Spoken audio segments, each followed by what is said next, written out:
Riki, and I want to talk about some things. With it being Valentine's Day weekend, I was actually considering reviewing maybe like a classic rom com or like just a great romance, but last week I discovered that on Valentine's Day 35 years ago, one of my favorite films of all time came out. And I just thought, why not make the most of the opportunity and revisit that for its anniversary? So yeah, in 1991, a little film dropped. I don't know if some of you might have heard of it, called The Silence of the Lambs. And tonight I'm gonna review it for so The Silence of the Lambs. Wow. I just so I just want to start by a bit of context here. Growing up in Nepal as a little boy, yeah, I was watching The Silence of the Lambs as a kid, which kind of let's not pass any judgment there if you are watching. Growing up in Nepal, there was a channel I'd frequently watch all the time called Star Movies. And every other month, for some reason, Star Movies, you'd always show The Silence of the Lambs. And every time it was on, I would always sit back and enjoy and watch it. So I guess I've grown up with this film. This film has grown with me, and I've I've grown up with this film, and I've most importantly grown up loving this film. So, The Silence of the Lambs is a 1991 film directed by Jonathan Demme, starring Jodie Foster, Anthony Hopkins, Scott Glenn, and Ted Levin. It is based on the 1988 novel of the same name by Thomas Harris, and the screenplay is by Ted Talley. The film follows a rookie, no, a trainee agent, Clarice Starling, played by Jodie Foster, who gets assigned a very interesting errand by her mentor Jack Crawford, played by Scott Glenn. Clarice gets requested. Oh yeah, by the way, this is just a heads up. This video is gonna have spoilers, so if you haven't seen the film, well, you're 35 years too late. But also, if you do want to watch the film and then watch this video, by all means do. So yeah, watch after 2 hours of the movie. Anyway, so Clarice gets assigned a very interesting errand by Jack Crawford, which is to go interview and get the help or assistance of a genius psychiatrist, but an absolutely demented psychopath, Dr. Hannibal Lecter, played played exceptionally by Sir Anthony Hopkins.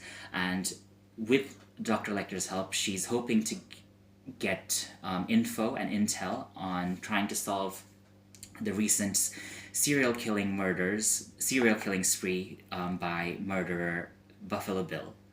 And we'll get to Buffalo Bill in just a moment. So, having loved this film since I was a kid, wow, I mean, where do I even begin? Firstly, the direction. Jonathan Demme does such an outstanding job at just letting the story flow so smoothly. Even though I've watched this many a times, it never sort of gets old, and just how dynamic this mission is. We first see our hero of the story, who has no experience in the field, being thrust into such a unique but kind of intense situation. And I suppose the way he captures this journey of an absolute rookie slowly getting the experience and then solving this mission and coming out of the film as an absolute hero, the way he does it is just incredible. And I also love how Jonathan Demme has directed the film in terms of the performance. Like, so many times we see Clarice's perspective, like, centrally.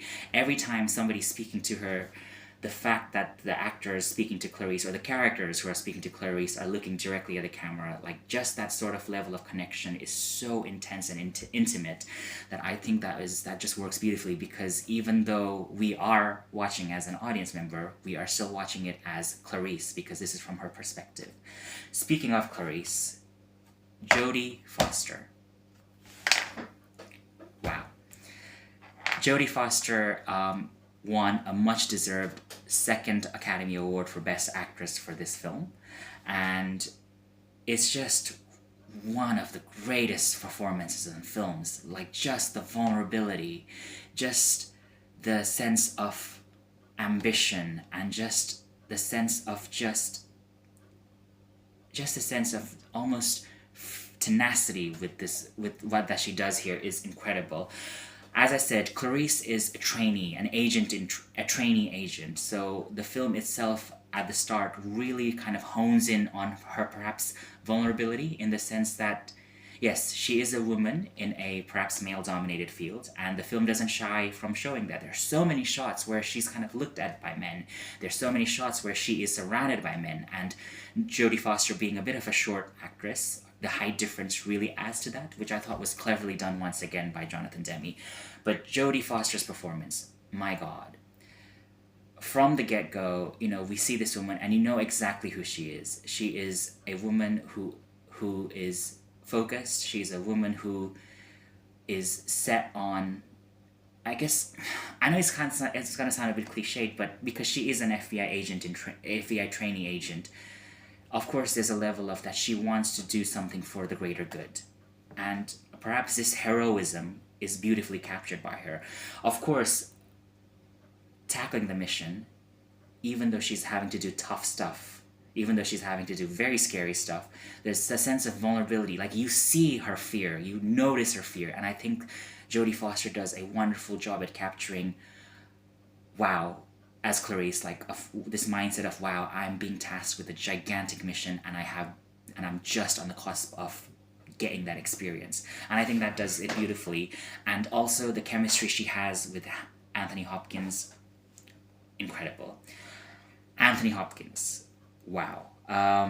For someone with about 24 or 25 minutes of screen time, he completely stamps his presence throughout the film. I mean, the moment Clarice goes to Baltimore the Dr. Chilton's hospital, and then we see him stood up straight, and he just says the words, "Good morning," shudders.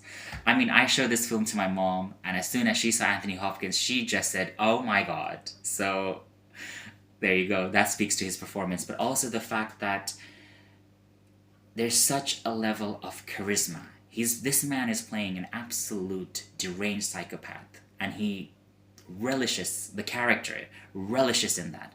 But the way Anthony Hopkins plays him, where he's barely raising his voice, he's so calm and collected, it just makes for such an enthralling watch, and it just makes for such an intimidating yet awe-inspiring performance, which is no wonder that Anthony Hopkins also won a much-deserved Best Actor Oscar for this performance.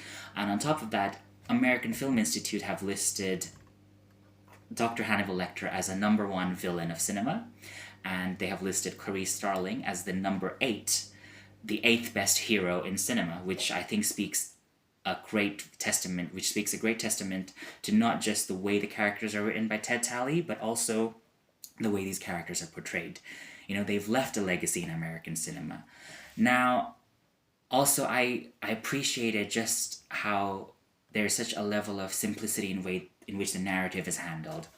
Of course, now venturing into more spoiler territory, the film shows two very distinct flashbacks to establish Clarice's sort of agenda. We see her as a young woman, we see her as a little girl who loves her father, and we see her when she loses her father. And I think those two small flashbacks really help sort of paint the bigger picture, and which also makes it all the more powerful when during the moment when Clarice finally opens up as to why she feels she has to solve this mission, and she talks about the story about her in the sheep ranch. We don't need a flashback because the acting is done so beautifully, and the way Jodie Foster delivers the line is done so amazingly that you don't need that exposition visually. Just hearing it is enough. I also appreciated just how tight the suspense is. With every passing minute, you know for a fact there's going to be a crime committed, and it's up to Clarice and the FBI to solve it. So the film presents the puzzle from the get-go, and it's up to these characters to solve it. And despite having watched this now for so many times, it never gets old. I'm always at the edge of my seat watching the FBI try and solve this case, and also trying to make sure, and also just watching Buffalo Bill played, just so creepily by Ted Levin, do his crimes, and then Jodie Foster and the FBI trying to solve it. Now, I must say, I suppose something that is perhaps a bit gray area is the fact that with The Silence of the Lambs, I suppose nowadays perhaps a representation of the perhaps the antagonist being a serial killer who identifies as a trans person perhaps could be shaky ground in a 2026 lens, but I am not going to fault a film from 1991 that was based on a 1988 novel where perhaps knowledge, information, and understanding was perhaps limited for presenting this. And of course, as someone who isn't trans, I don't really think I have a say in this. But Ted Levin as Buffalo Bill, woo! Talk about creeptastic. That man can just give you a look that will send shivers down your spine. By all means, of course, Dr. Hannibal Lecter is supposed to be the villain, but Buffalo Bill is perhaps the greater villain.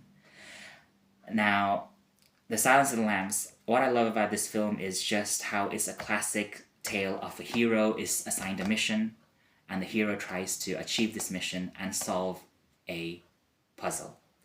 And the film is done masterfully well. And like I said, from the performances, the cinematography, the direction, and just the screenplay, this film does everything amazingly, and exceptionally.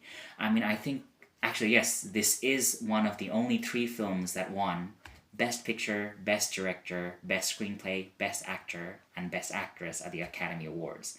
One of only 3, and that record nothing has followed ever since then. This is literally the 3rd out of the 3 films. And you understand why. Because it is not only just an exceptionally crafted, well-made film, but it is an incredible story brought to life on screen by amazing actors, and clearly everyone who was dedicated to the project. Now, I think my bias is going to show here because, as I did say, I've grown up loving this movie, but I'm afraid, actually, I'm not afraid, but I have to say with unabashed pride and joy that The Silence of the Lambs gets an absolute total 10 out of 10 from me. But yeah, I appreciate I've rambled a bit on this video, but I just wanted to find a reason to talk about one of my favorite films. And like I said, I hope you all, if you do watch this video, I hope you enjoy it. Please comment below, and like I said, I hope this channel grows. I hope I grow as a YouTuber, and I hope this channel grows with me. Hoping to see you soon. Thank you very much, and yeah, like and subscribe. Bye.